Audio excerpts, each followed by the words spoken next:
Okay, welcome to lecture here. Again, get started here in just a sec. Give everybody a chance to come in, and sorry about that. I started lecturing to an empty room just to myself, so I guess it's good I recognized it at some point there. We didn't go too far. So sorry about the links there. For some reason, the old one got reposted. So please put here in the chat box, and we'll get started here in just a sec. Sorry about that inconvenience. I logged on. I'm like, wow, I'm the first and only one here. So I guess that's maybe not so good. So we are going to be picking up chapter 1, wrap up chapter 1. We then will roll into some chapter 2 and, continue on, I think.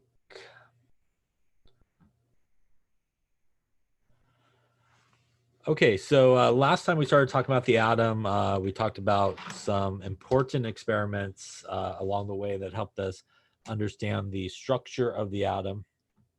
Remember that, those few experiments or so that we sort of talked about along the way, you do need to know sort of what they were, what sort of came out of those experiments, and then obviously the plum pudding model of the atom, and that sort of modern version of the atom. Then we started talking about some properties of the atom in the sense of atomic number, mass number, and isotopes. So a reminder that the atomic number is the number of protons that we find in an atom, and that is found on the periodic table. That is the number that's above the symbol, while the mass number is the number of protons and neutrons that we have in an atom, and that number is not found on the periodic table. Again, a reminder that the number below the symbol on the periodic table is the atomic mass, not the mass number. And as we talked about last time, when you calculate the atomic number, the mass number, how many protons, electrons, and neutrons there are, those should always be whole numbers. And again, if you look at the number on the bottom of the periodic table there, pretty much all of them are decimals. So again, that's a good way to remember that those are not the mass number, but again, those are more the atomic mass, which we'll talk about a little bit later on as well. So we sort of finished up talking about sort of the way to write symbols. And when we do write symbols for isotopes, we do use the chemical symbol. We also use the mass number on the top left, and the atomic number goes on the bottom left. And remember, out of all those things, the one that's really the most important is the atomic number, the number of protons. Again, as you can see from the periodic table, there is no atomic number that repeats, which means if you know the atomic number like we talked about, which is basically the number of protons, then you will know exactly the element that you are talking about in that particular case. All right. Any questions on that stuff we talked about last time here? So I think where we left off here was with some examples. And again, why don't you take a couple of moments here? And what we're looking for is how many protons, electrons, and neutrons there are in each of these guys. So take a minute or so, and then we will talk about what the answer is. And again, if you're just coming in, I apologize for the bad link and all that. And do make sure that you put here in the roll if you just came in.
Okay, so let's take a look and see how we're doing. So again, CO here is cobalt, and remember that our top number is our mass number. Bottom number there is our atomic number. And the atomic number there is the number of protons. So that would mean that for this guy here, we should have 27 protons. Now, because it is neutral, and we know it's neutral because when we look right about here, we do not see any type of charge written, no pluses, minuses, or anything like that. So what that means is obviously because the only negative thing in the atom is electrons, we would also have to have 27 electrons. Again, our 27 positive guys and our 27 negative guys balance each other out to 0, which is what we're looking for. Our number of neutrons is our mass number minus our atomic number. So the number of neutrons in that case would be our 60 minus 27. A lot of math there. I'm going to go with 33 and hope for the best. And that will be 33 neutrons in that particular case. Any questions on that one? Again, if you do have questions, please feel free to ask.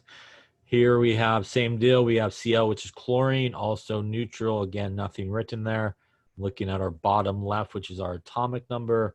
Again, telling us that our number of protons here would be 37. Not 37, or 17 is kind of like 37 if you looked at the number wrong. But 17 would be a better number there, I think. And that also means that we should have the same number of electrons in that case. And now our number of neutrons, again, going to be our mass number minus our atomic number. So 37 minus 17, and that looks like a 20 in that case. And lastly, we have down here uranium, which is no charge as well. Looking at our bottom number, which is our 92, telling us we have 92 protons. Also, again, because it's neutral, we will have the same number of electrons. And lastly, our number of neutrons will be our mass number, which is 238, minus our atomic number, which is 92. That's a lot of math as well. I'm going to go with 146. Hope for the best on that. Any questions on any of those? How to get the protons, electrons, neutrons? I don't know. Okay, so I think you might have a couple more here to do, perhaps. Let's see here. Let's take a look at this one. Let's start with this one. Krypton has 48 neutrons. So take a second here and write the symbol with the mass number and the atomic number. Again, you may need a periodic table. Hope we got one hanging around somewhere. Probably in your lab manual if you have that with you.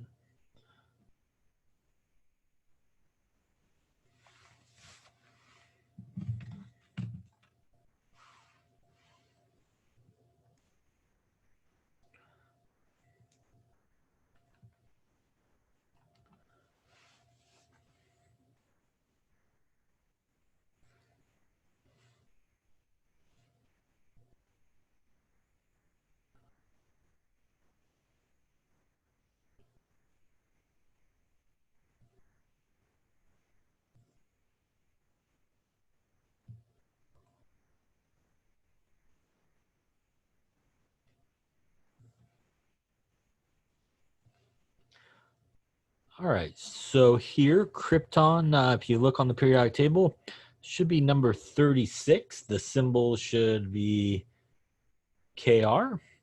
And since it is 36, that is how many protons it has. That's also the atomic number. That should go on the bottom left of the symbol. To find the mass number, we would take the 36 and we would add it to the 48.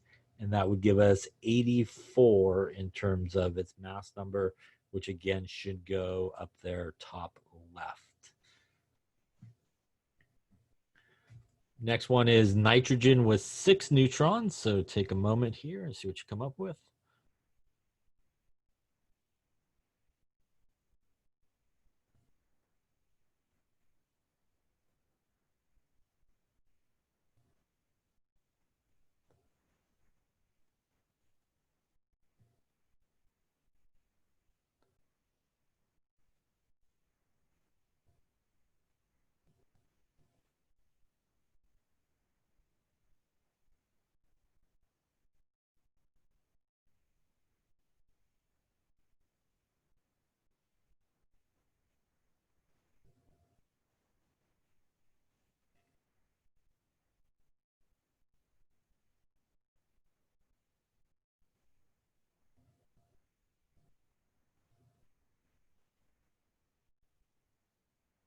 Okay, so again, here we're looking at nitrogen. So if we go to our periodic table, which is obviously your friend when you do this, nitrogen looks like number 7. And again, the 7 there on top of the N would be the atomic number, which should go on the bottom left. That also, again, tells us the number of protons. So that is 7 plus 6 neutrons that was given to us. That looks like 13 there on top.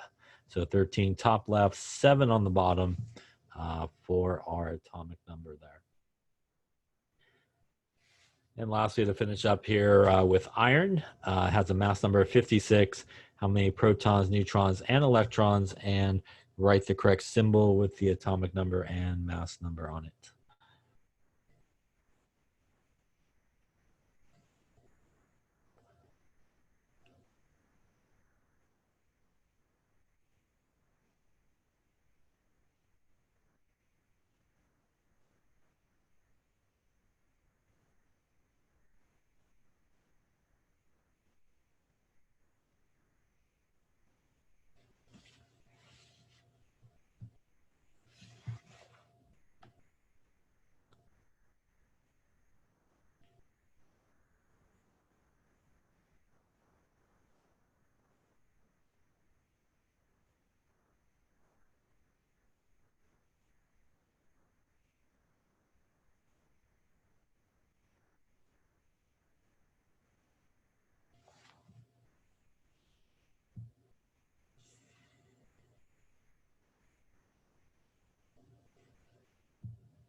All right, so iron, again, if you go to periodic table, that is symbol Fe, and that should be 26, it looks like. So 26 would be our atomic number, so that's bottom left. 56, which is the mass number, was given to us, so that would be top left. And what that means in terms of protons is, again, it should have 26 protons. Also, we're assuming that this is neutral, so it should also have 26 electrons. And our number of neutrons, again, top number minus bottom number. So 56 minus 26 should give us 30 there in terms of neutrons. Any questions on, whoops, sorry, any of that there? Now, let's talk about maybe while we're talking about this, what would happen if something did have a charge, for example. So all these guys were neutral, but let's see what would happen again if something sort of developed a charge. When things do gain charges, they are what are known as ions. So ions are things that have charges.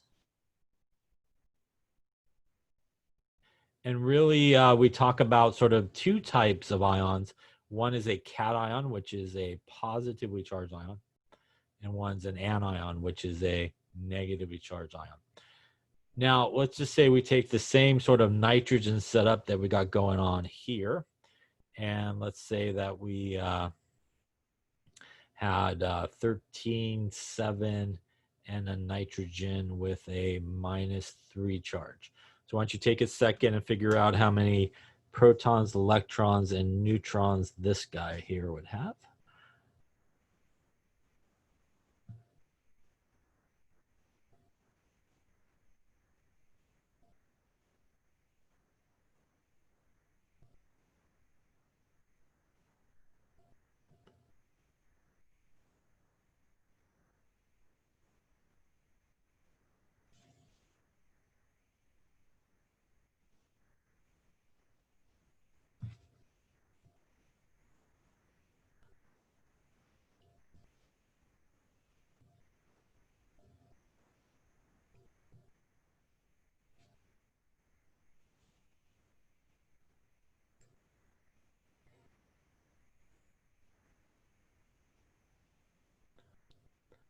Okay, so here again, the nitrogen still has 7 as its atomic number, and that does make sense. Again, as we talked about, the protons are the atomic number is the most important in terms of the element. So since it's still nitrogen, it must still have, in terms of protons, 7 protons. Now, in terms of neutrons, it's still going to have our 13 minus 7, which would give us 6 neutrons.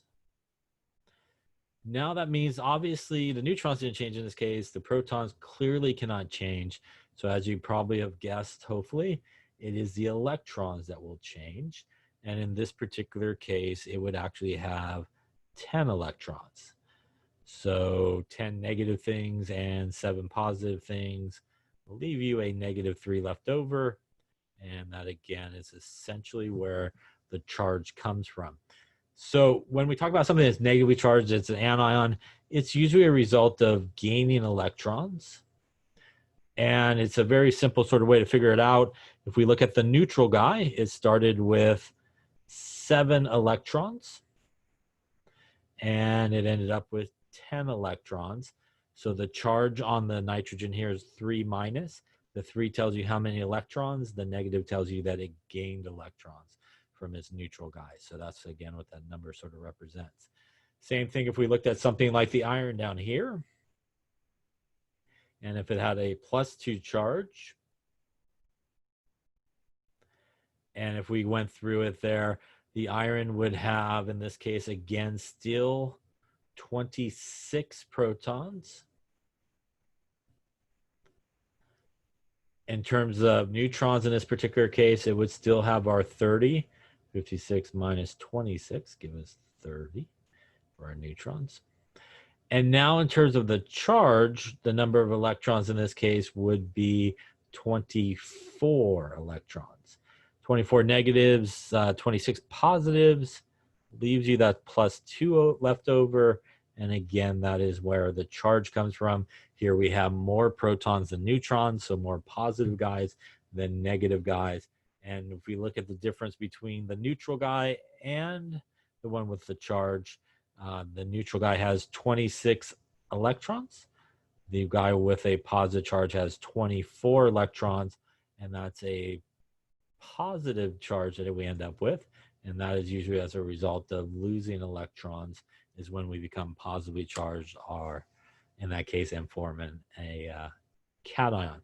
And again, same thing here. The charge was +2, which means we lost 2 electrons from its neutral sort of state. So as you can see here, the only thing that changes when something does gain a charge is the number of electrons. Again, the protons cannot change. Otherwise, you will be changing the element. So it is just the either gaining or losing of electrons that will happen. Any questions on protons, electrons, neutrons, how to calculate those things with charges, without charges? Any questions on any of that? Okay, so in this next part, we're going to talk just a little bit about energy, and this will be the big energy talk probably for the semester here. Again, they pretty much have taken energy out of this class and has moved everything about energy into Chem 200B. So when you take Chem 200B, you're talking more about energy. But a little bit about energy. Energy is the ability to do work or produce heat. Work is some type of force that's acting over a distance. And when we talk about heat, it is really the energy flow from really one object to another based on a difference in temperature. So there is actually a difference between temperature, sort of an energy, or thermal energy, for example. Thermal energy is really based on the random motion of molecules. So the more molecules or atoms there is, the greater the thermal energy. Temperature is sort of a measure of the motion of those atoms or molecules.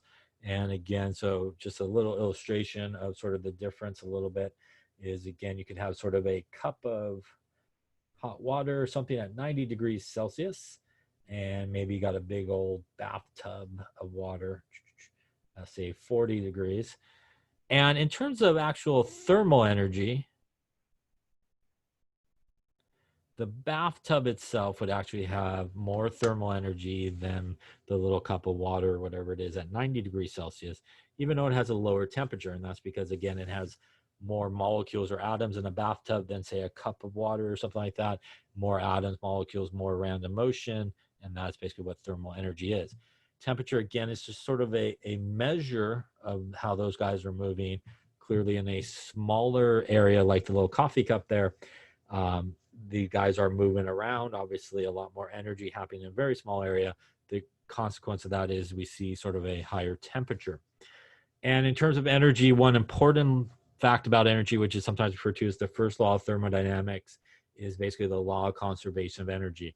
So basically, energy is never created nor destroyed, but we can convert basically energy from one form to the next. So a very simple sort of idea about energy that you often hear about in chemistry. And obviously, when you take 200B, you'll hear more about it. But there's sort of the system that we deal with, which is pretty much everything we're interested in, and everything else is the surroundings. So there's usually sort of an equal exchange of energy. If something loses a certain amount of energy, something will gain the same amount of energy. So there's sort of that constant exchange of energy that basically occurs. There's some different types of energy, as we can see here. There's radiant energy from like the sun, as I talked about. Thermal energy. The thermal energy is basically due to the random motion of atoms and molecules. Again, more atoms and molecules, the higher the thermal energy. There's chemical energy stored within bonds. So when we break a bond, we actually have to put energy in. So if you have a bond, you put energy in, everybody wiggles away from each other. If you want to make a bond, you actually have to release energy because everybody's moving around. So when you release energy, they kind of slow down and able actually to make a bond. So when we talk about energy, there's something known as exothermic, which means heat and energy is released.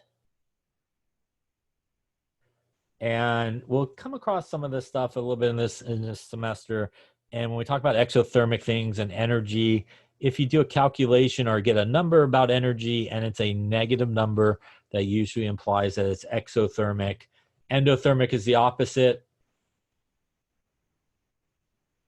Heat and energy is absorbed.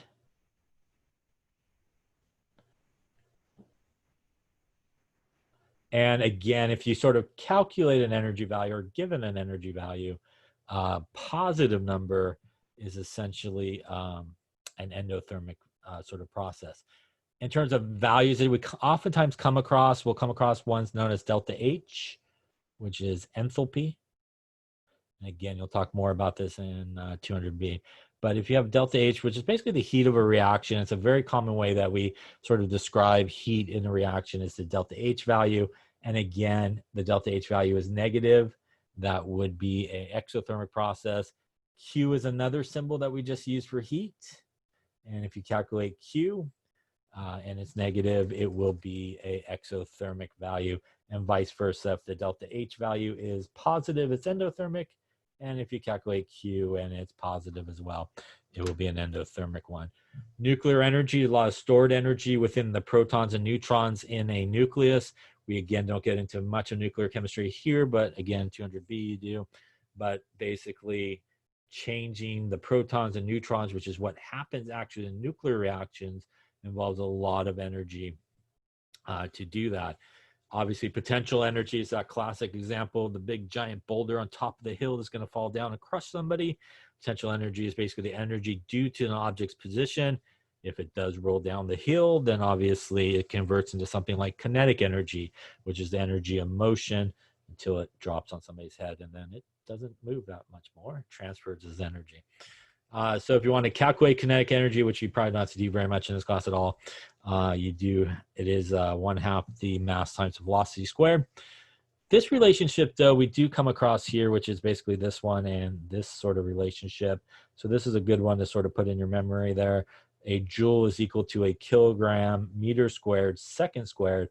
In fact, I think we'll see it in the next chapter, that relationship.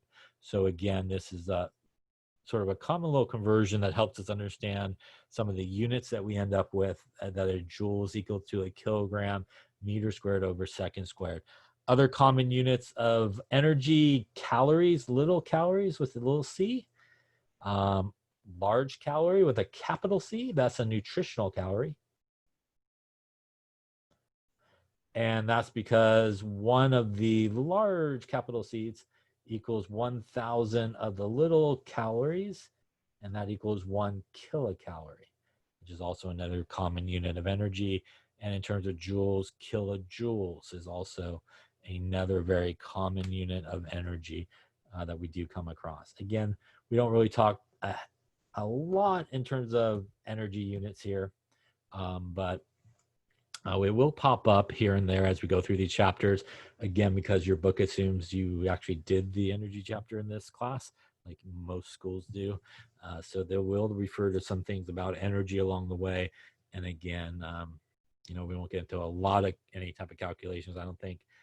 But, you know, basically, if you understand exothermic, endothermic, you'll be pretty good in terms of the energy. Some other sort of units there on the bottom that we talked about. This is also a very helpful one, conversion between calories and joules. 4.184 joules equals a calorie. And again, that's a lowercase c on that one in terms of the units. And I think that should wrap up this chapter. A little bit about, obviously, I think we touched upon this, but we have that opposites attraction, which is known as electrostatic attraction. Again, things with positive and negative charges are really attracted to each other. Things that have the same type of charge are repelled, are repulsed from each other. They don't want to be near each other. I think that should wrap chapter 1, and it does. Any questions on chapter 1 there? Okay, we are then going to go off to chapter 2. Just give me a second here. Hit that. And do that.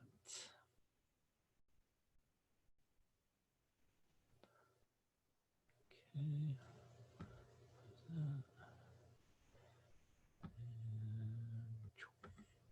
Go that way. All right, so we're off to chapter 2 here. And we're going to talk really about the periodic table. We're also going to talk about electrons, and we'll get a little bit into electron configuration, also electrons as they transition from energy levels, and a little bit about waves as well in here. All right. So let us get going on that. So a lot of what we're going to be kind of talking about here, at least early on in this chapter, is really the idea of electrons and electrons as they really sort of transition from different energy levels. So electrons from, say, lower energy levels to higher energy levels. And ultimately, a lot of what we're talking about is the idea of as electrons really transition from one energy level to the next, kind of like what we talked about with the flame test. An electron on a lower state of energy will work its way up to that higher state of energy. And as we mentioned last time, it really doesn't want to be there. So it is going to work its way back down. When it does so, that law of conservation of energy tells us it needs to give off a lot of times a certain amount of energy in the form of a wave that has a specific wavelength. And as we may have talked about a little bit last time as well, if that wavelength comes off in sort of the visible part of the spectrum, we will see colors, hence the fireworks here. As we talked about last time, as they explode, they gain a tremendous amount of energy, and all the elements that are there, those electrons are basically shooting up to higher energy levels, and again, working their way back down. And obviously, they give off colors in that visible part of the spectrum, and we say ooh and ah and all that good stuff, right? Now, I see different colors sometimes based on the different elements that are present. Different elements that are present have different electrons that are starting out, for example, on different energy levels. So depending on what transitions are very common for an element as to sort of what colors that we typically will see. When we talk about waves, there's really a few different properties of waves, which is important. That's wavelength, frequency, and the speed of a wave. And let's talk about each of these here and sort of their symbols and all that good stuff. So let's start with the wavelength, which I'm not sure where the symbol went, but that is the lambda symbol, which should be about here. And the wavelength is basically the distance between two peaks or troughs. So again, a wave going this way. Again, that difference between those two things is our wavelength. Also, you could go on the bottom there at the trough going that way as well. The frequency, which is new, although a lot of people just call it V, but it's really not a V. It's new, and that is the number of cycles per second that a wave passes through a particular point. So typical units of frequency that we see are reciprocal seconds, 1/seconds basically, is a common unit, or a hertz, so Hz.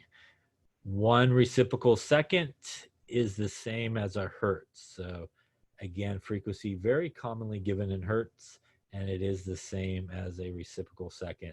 It's basically a one-to-one conversion on that, so pretty much identical to each other. And the speed at which a wave travels is c, and that's really sometimes referred to as the speed of light.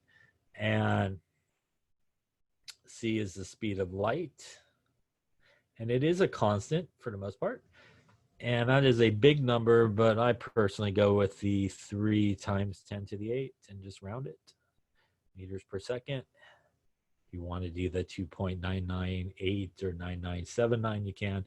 I personally just round it to 3 times 10 to the 8 meters per second. And that is, again, sort of a constant that you always have. So there's a nice relationship between these two things, are 3 things that, of course, I wrote right in the middle where that's going to pop up. So I'll write it right here. And that is C is equal to the wavelength times the frequency. Maybe I'll get lucky and it'll pop in there. No, not too bad. So C, again, is the speed of light. Wavelength is the distance there between the 2 peaks. And the nu is the frequency. In terms of units, the wavelength in this formula is typically in meters. The frequency is typically in reciprocal seconds, which means when we do get our speed of light, we do get the units of meters per second in this particular case. Now, you can rearrange this equation and solve for either the wavelength or the frequency if you have one or the other. So if you do that, the wavelength will equal C divided by the frequency. Or if you want the frequency, it would be C divided by the wavelength. So sort of 3 versions of this equation that you commonly need to use. Again, just rearranging it, and it'll allow you to calculate the wavelength or the frequency. Again, if you are given one or the other, you should be able to calculate those. Any questions on that? As we also talked about last time, as we also see, there is a relationship between sort of wavelength, frequency, and energy. And as we talked about last time, the longer the wavelength, the longer the frequency, and the lower the energy, the shorter the wavelength, the higher the frequency, and the higher the energy. So again, we'll see that relationship in just a second.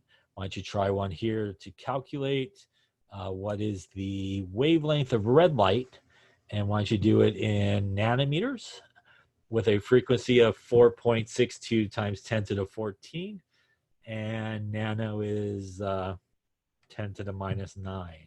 So why don't you calculate the wavelength in nanometers and the prefix nano 10 to the minus 9.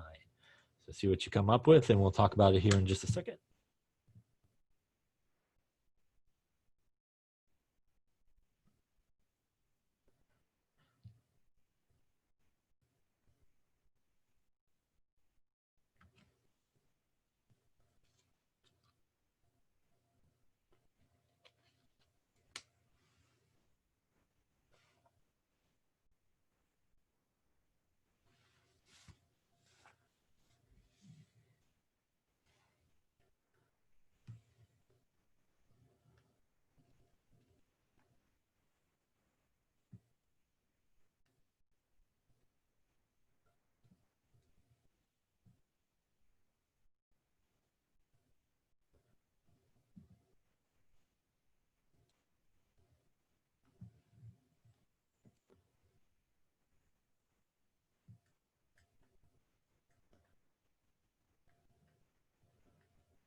Okay, so let's take a look. So again, we want to use that relationship that we saw, which is the C is equal to the wavelength times the frequency.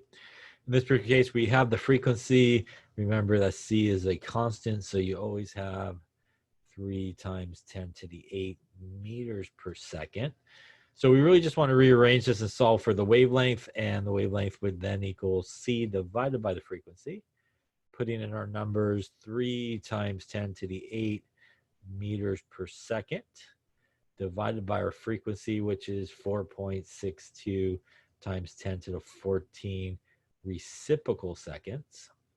Important for this one and everything else that we do, that you do use your exponent button. So I'm not sure if we talked about it or not, but you do have an exponent button on your calculator, EE button, EXP button. You want to make sure that you use that exponent button. If you happen to have a times 10 to the n button, you want to use that one.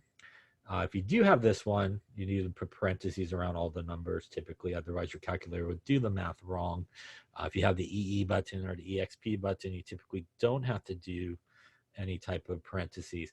So if we were going to type this in, we would hit 3 exponent button. That exponent button stands for the times 10 part of the number. Should not use the multiplication button, should not use inverse log, shift log, any of those things, because you will get the wrong answer. So 3 exponent button 8 divided by 4.62 exponent button 14. And that is going to give you something like 6.49 times 10 to the minus 7. The units here, the seconds will cancel, and we are in units of meters at this point. When we do this conversion, this is oftentimes something people do wrong. When you go to the table and it says nano is 10 to the minus 9, what that means is in 1 nanometer, there is 10 to the minus 9 meters. I can't tell you how often people do this conversion backwards. Don't do it backwards. So that is the correct way to do it. When you go to that table and it says nano is 10 to the minus 9, it says kilos 10 to the 3. That is how much there are in one of the prefix units. That's how much there are in the base unit to one of the prefix units.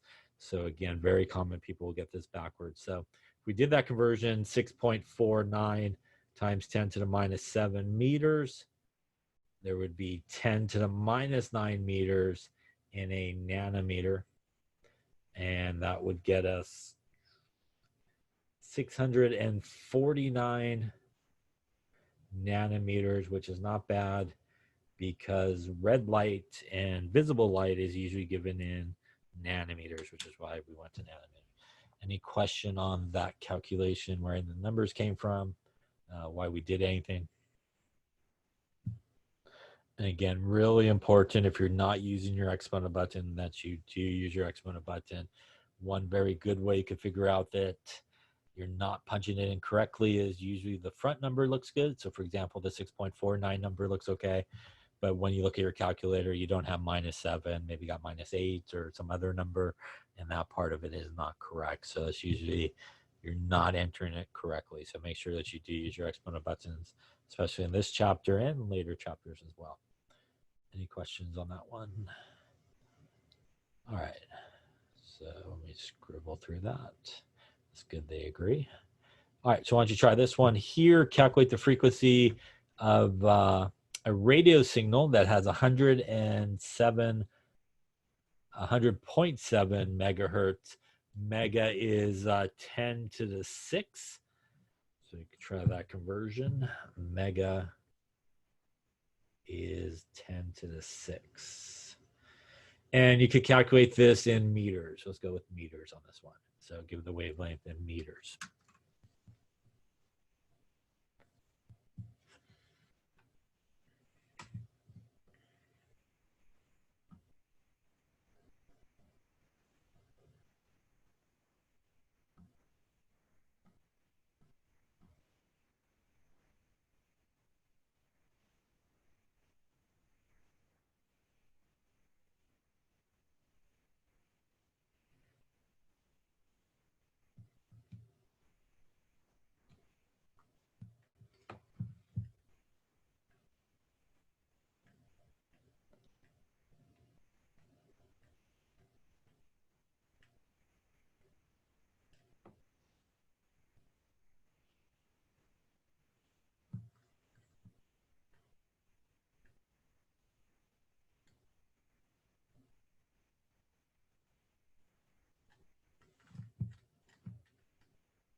Okay, so here again, we're given a frequency. So our frequency is 100.7 megahertz.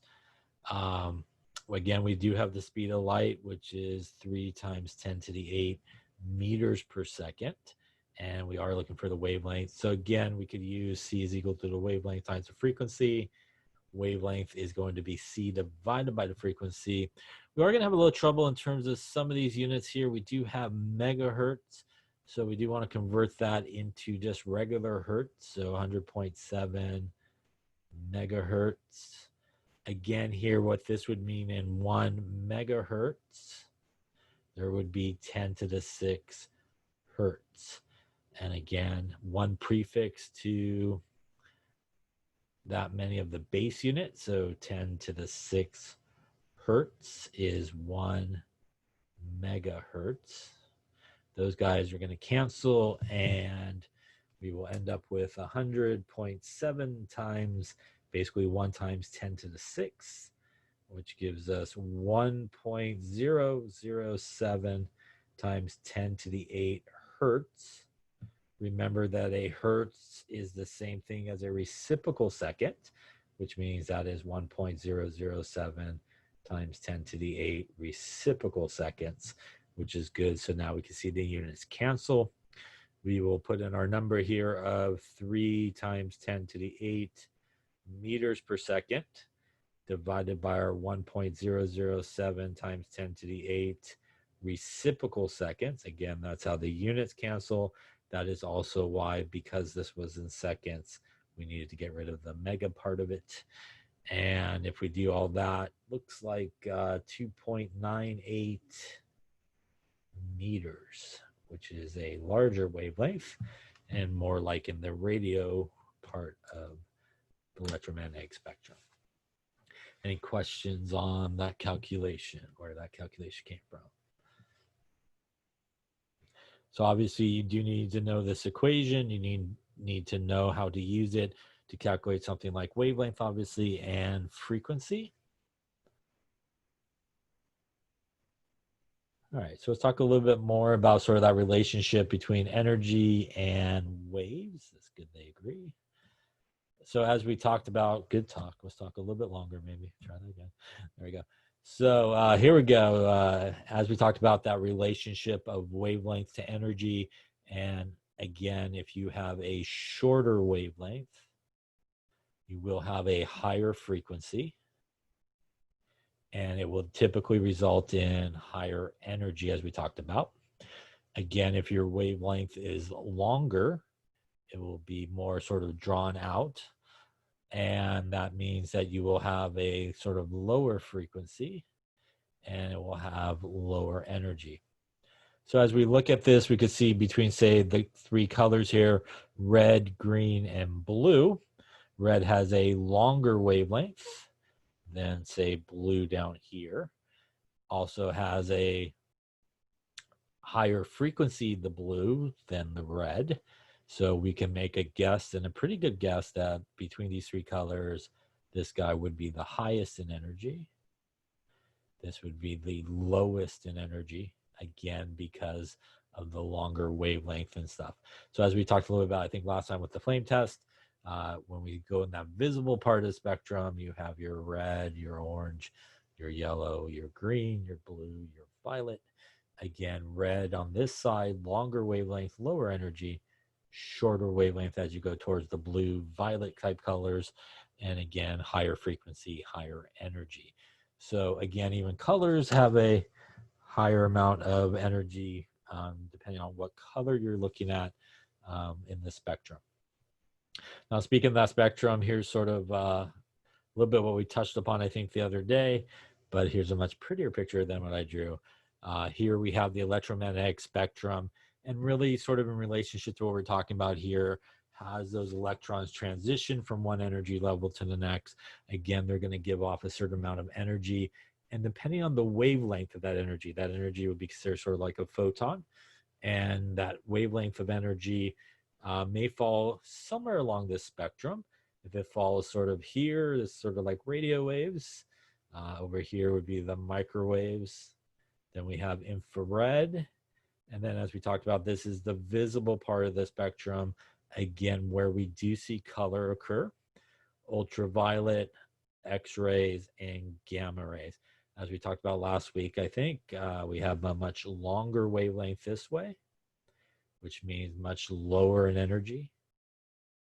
On this side, we have a much smaller wavelength, and that means much higher in energy. And again, as you sort of progress this way down the spectrum, things have more energy and ability to do things. Again, microwaves have enough energy to spin water molecules really fast. Again, heats things up pretty quick. Ultraviolet, again, not very good for us, right? Especially we don't block it. It can cause a lot of damage. It's very high in energy. X-rays, as we might have talked about last time as well. Again, why they give you the lead vest and they walk out of the room when they shoot the X-rays. And gamma rays are, again, just really pure radiation, pretty strong radioactive, I won't say particles, just sort of pure energy that is there. So you do need to know the electromagnetic spectrum, and you need to know it in terms of sort of where everything is. And what I mean by that is you don't need to know exactly the wavelengths of where everything is, but you do need to know it if you were asked a question like put in order microwaves, visible, and X-rays in terms of highest energy to lowest energy, or shorter wavelength to longer wavelength, higher frequency, lower frequency. So that's what you need to know in terms of these things. Again, you don't need to know the exact sort of numbers where each of them break off, but you do need to know how to put them sort of in order based on those sort of criteria, very much like the kind of pre-lab question, I think it was in the last one. And that includes the colors. So you need to know the colors, again, red being on this side, sort of violet being on this side. And again, red would be on the side where it is the longer wavelength, lower in energy than, say, violet. So you need to know that for the colors as well, be able to put the colors in order from, again, higher energy, lower energy, longer, shorter wavelength. Any questions on that there? That is a pickle. That's a light. It's exciting, I know. All right.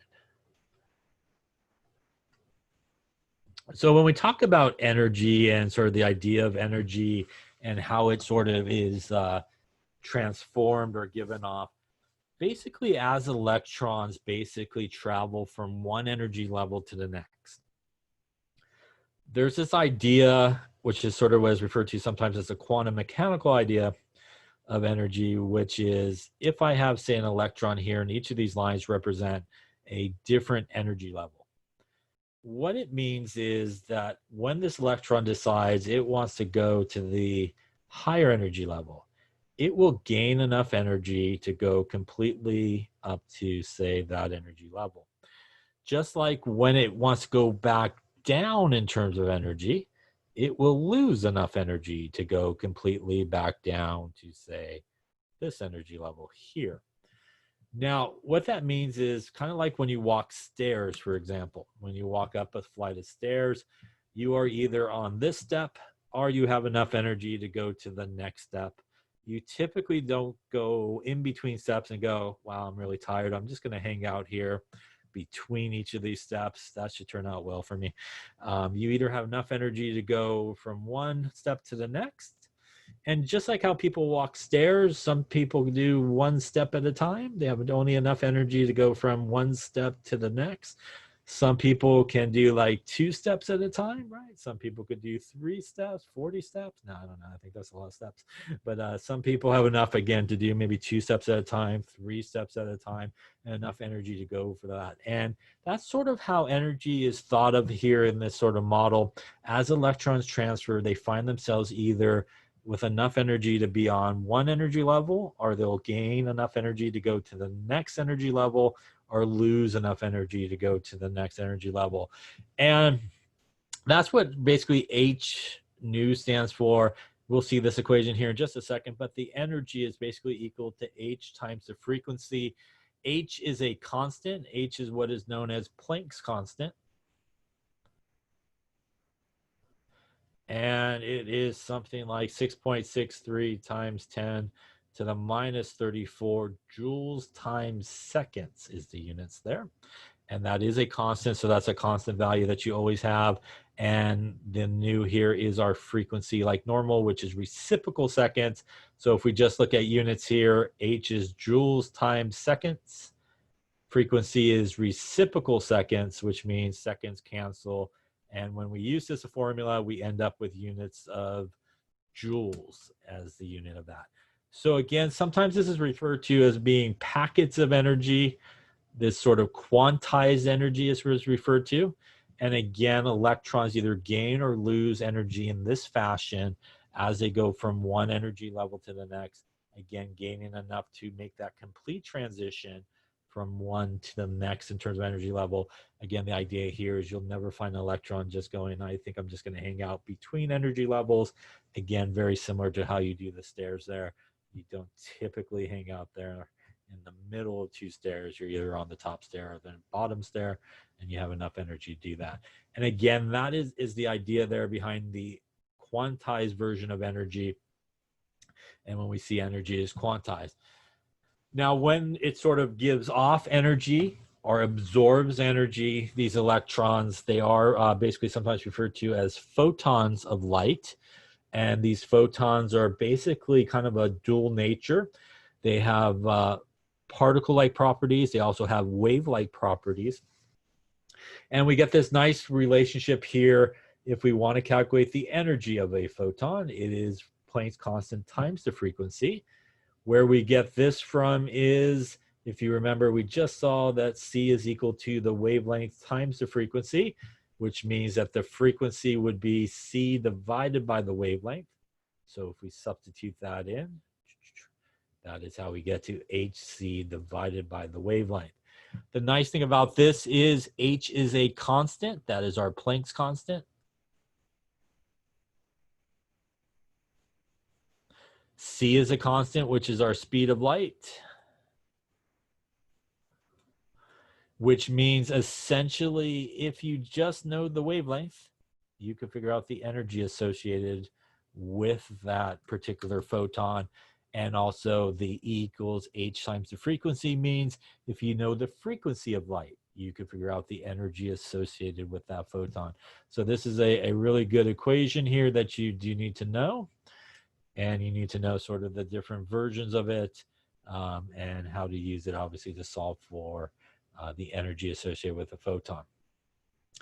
And there was a lot of experiments that was sort of done in this time frame about electrons and sort of the nature of light. And there's really this sort of common thread that we hear about when we talk about energy and photons. And this is sort of that dual nature of light. And the idea here is a lot of experiments, a lot of sort of theories came up with the idea that particles can behave like light in our waves in certain fashions, and waves could also have particle-like properties. So particles like electrons, for example, we can sort of apply wave function to, or wave-like calculations to, because they have this sort of dual nature. And this was really brought about as well by our good friend Einstein, right? That's Einstein's equation here, something known as the photoelectric effect. And that's energy is equal to m, which is mass, and c, which is obviously the speed of light. And basically what Einstein saw was that, you know, you can shine a light on a piece of metal, and basically what you would see, depending on sort of the wavelength and the frequency of that light, is you would see electrons really bounce off the surface of the metal. And it led to a lot of understanding of sort of this idea of energy being sort of transmitted in terms of photons, and sort of that dual nature of light, where again, both particles can have wave-like function and waves can have particle-like functions as well. And that brings us to what sort of happens when electrons, for example, do sort of transition from one energy level to the next, or if you sort of heat up metal or something like that. And we typically get two types of spectrums. One is what is referred to as a continuous spectrum. And much like the name sort of implies, it contains the wavelengths of all visible light. So almost a rainbow effect, if you will. Energy all the way along the way. We see wavelengths come off for everybody all the way through. Now, atoms are very different. So elements and atoms of elements, when they absorb light and stuff like that, they don't give a continuous spectrum. They give these more quantized energy spectrums where we have distinct line spectrums that occur. So what happens when we do something like hydrogen, for example, we will see, if we look at it through a prism, distinct lines at distinct wavelengths and different colors. Just imagine all that red is different colors. But you'll see different colored lines occur, and there will be individual lines that will occur, as opposed to more of a continuous spectrum where it's more of a rainbow sort of effect, all the way across. And this also sort of relates to sort of that stair analogy I was talking about. Elements, when they're heated, and atoms of elements, when they're heated, they have quantized energy, which means, much like stairs, again, electrons will be found here, here, or here, and have enough energy to go from one level to the next. In a more continuous spectrum, like you see with, for example, the sun, don't look directly at the sun, or if you look at any of those type of things, it gives a more continuous spectrum. And you can almost think of it not as like sort of stairs, but maybe like a ramp, right? So if you're going down a ramp, at any point along the way, if you're just walking down this ramp, you pretty much could stop anywhere along the way down this ramp, and it could be anywhere down the way. And we see wavelengths coming off at all parts of the spectrum, which gives us that more continuous spectrum, as opposed to this quantized version where elements do, where again, they're either at that energy level, or that energy level, which will correspond to, as they do that transition, one line, and so forth, like we see here on the spectrum, again, as opposed to this continuous spectrum where pretty much everywhere down the road here, wavelengths are being given off, which means everything sort of blends together in terms of the spectrum, and we don't get these distinct lines that occur. So the significance of this is, for example, in hydrogen, there's really only certain energies that are allowed for those electrons that we find in the hydrogen atom. And we think about the hydrogen atom as thus being quantized. And again, that basically means that we will see an electron either on this energy level, wherever it may end up, that energy level. And again, we won't find anybody just kind of hanging out in between those energy levels. And again, that's sort of the hallmark there of quantized energy levels.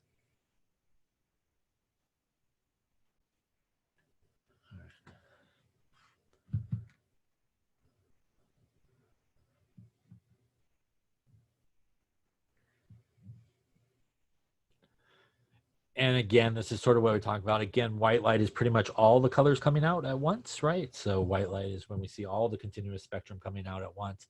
And again, here we do see those line spectrums that occur. And sort of an explanation of this was sort of one that was thought up by Bohr. And Bohr came up with sort of the Bohr model of the atom, which is a model of the atom which explains really those lines that we typically see in hydrogen. And it works really well for hydrogen. But as was later found, it sort of falls apart once you get to atoms that have more than one electron. So once you get past hydrogen, it doesn't work so well. And this is what is sometimes referred to as the planetary model of the atom, where we have a nucleus there in the middle, and then we have these acceptable orbits that are around the nucleus. And the idea here is we have the electron, and it is traveling these pretty circles around the nucleus, and either electrons on this first orbit, which is what is referred to as n equals 1, or the ground state, or maybe it will transition to this orbit and travel around. And again, you could kind of continue this really badly drawn circle around that there. And maybe is at this one, and so forth. And what we're seeing is the different transitions that occur as electrons move from one energy level to the next, and it corresponds to a particular color that we see in the visible part of the spectrum. When we see n equals 1, that is what is sometimes referred to as the ground state, as it says. That is the lowest in energy orbit or orbital, and that is closest to the nucleus. Anything above that, n equals 2 through 7, are what are sometimes referred to as excited states, and they are higher in energy. Then obviously the ground state. And something that I think we've talked about in terms of energy is the idea that pretty much things are most stable when it's in the lowest state of energy. So things in a very high state of energy are not very stable, not very happy. Things really want to be in a lower state of energy. And that's really why when electrons get excited in an atom and they do go up to these higher energy levels, they ultimately do want to work their way back down because they do want to be sort of in a lower state of energy. And again, that's where we start to see those colors that we typically associate with atoms as they are transitioning those electrons. And for example, here we could see this guy over here is transitioning, say, from the, looks like the 5th energy level down to the 2nd. So this electron, as it goes from n equals 5 to n equals 2, so that's dropping down, you know, about 3 energy levels, as opposed to here where this guy is transitioning down from the 3rd energy level to the 2nd energy level. That's only like 1. And in terms of energy, right, it's going to release a lot more energy as it transfers down 1 energy level, 2 energy levels, 3 energy levels, as opposed to this guy over here, which would transition down just 1 energy level, not as much energy to do that. And we would expect this transition here to be more energy released. And what we would expect on that is that should probably have a shorter wavelength and probably should have a higher energy, as opposed to this guy here, which is only transitioning 1 energy level. And as before I scribbled all over it, we actually can see that. So I'm just grabbing an eraser there. We can actually see the color. And we do see the color like we would expect or perhaps predict. The one that is going from the 5th energy level to the 2nd, higher in energy and shorter wavelength. And again, if you remember in terms of color, Roy G. Biv there, red is lower in energy, longer wavelength. And the violet side, again, shorter wavelength and higher in energy. And that's what we do see here, right? This corresponds to a red color coming off, which is lower in energy, not as much energy to do that transition. This one, we'll call it bluish, is a little bit higher in energy from that transition. Again, transitioning 3 energy levels versus 1. So this is a much prettier sort of picture of that Bohr model of the atom. Again, is sort of that planetary model, as we talked about, and as we'll talk about more in this chapter. Again, electrons really don't travel in those pretty circles. They do travel pretty randomly about the atom. And we will later on move away from the idea of orbits to what is sometimes referred to as orbitals. But it does really nicely explain the 4 sort of colors that we see in the hydrogen atom as these electrons transitioning from 1 energy level to the next. Again, each of these is a quantized energy, h times the frequency in terms of the energy. And again, that means that this guy has enough energy to make it all the way down here. He's not going to stop along the way. Same thing here. He will lose enough energy, again, to drop back down to here. And same thing here. He will lose enough energy to drop back down to there without losing any of or stopping along the way. By the way, as you're transitioning down in terms of energy, you're giving off that energy, which means in terms of energy, it's exothermic for the atom. And it will be a negative number in terms of energy. While if an electron actually is going up in energy to a higher energy level, that it would be endothermic for an atom. And in terms of energy, it would be more of a positive number if you calculated that. Again, the atom has to absorb all that energy to allow those electrons to transition upwards. And that's essentially, again, what happens sort of in fireworks, or like in the flame test. When you stick it into the flame, it gains all that energy, burns up, and again, it starts to release all that energy as they come back down. So we actually can calculate the energy required as an electron goes from one energy level to the next. And we can use this formula here. And this is the change in energy of the atom, basically, is equal to minus 2 and again here I will round, 2.18 times 10 to the minus 18 joules. 1 divided by n squared final minus 1 divided by n squared initial. This is what is sometimes referred to as Rydberg's constant.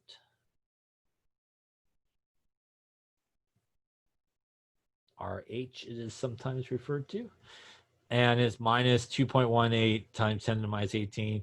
N squared final is the final energy level that the electron ends up at, minus n squared initial, which is the initial energy level that the electron ends up at. And you could use that to calculate the energy change in an atom. That's what the delta stands for, is the energy change in that atom. And you can tie that together with the earlier equations that we saw of, I'll just go this way.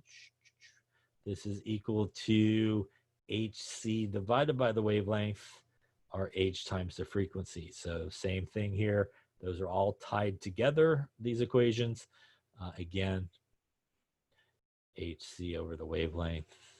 And again, that's the same as h times the frequency as well. So you can kind of tie those guys together here. So that obviously is an important equation. Again, it's an equation that allows you to calculate the change in energy. When you use this equation, you may end up with a negative energy value that you may need to use to calculate something like wavelength or frequency. Wavelength and frequency should always be positive values. So typically speaking, if you calculate the change in energy and it's a negative number, you get rid of the negative number when you go and use it for the rest of the calculations. And we'll do some examples of that in just a second here and what we mean by that. But for the energy calculation, if you end up with a negative value, you should leave it as negative. Or if you end up with a positive value, you should leave it as positive, because when you look at an energy value and you have negative or positive, it does tell you whether or not the reaction is endothermic or exothermic. So the negative or positive is really important to be kept with the energy part of the calculation. But very often you will then use that to calculate one of these two guys, the wavelength or the frequency, and you do want to get rid of the negative so you don't end up with a negative wavelength or frequency. Any questions on that there? So as I mentioned before, Bohr's model of the atom worked really well to explain sort of the lines that we do see in the hydrogen atom, again, confined to these specific orbits. An electron is either, you know, in one orbit or the next. And it is sort of bound to the nucleus because there's that opposites attract, that positive charge and negative charge. And again, it can only sort of be in one of those sort of orbits at a time. And it needs either gain or release energy as it makes those transitions. Now, as I mentioned, Bohr's model is incorrect. The model, again, only really works for hydrogen and electrons, as we'll talk about more in this chapter. Again, do not travel in pretty circles. We don't even consider them traveling in orbits anymore. Again, they do travel very randomly. And as we'll talk about later in this chapter, we really don't know at any given point in time where an electron is or how it's moving. The best we could do is think about probability of finding an electron in a particular place in the atom. Any questions on that? Okay, so we will stop here for now for lecture. We do have lab coming up, which is on this. And I think what we will do for at least the first little part of lab is we will go through the example that's coming up on the next slide.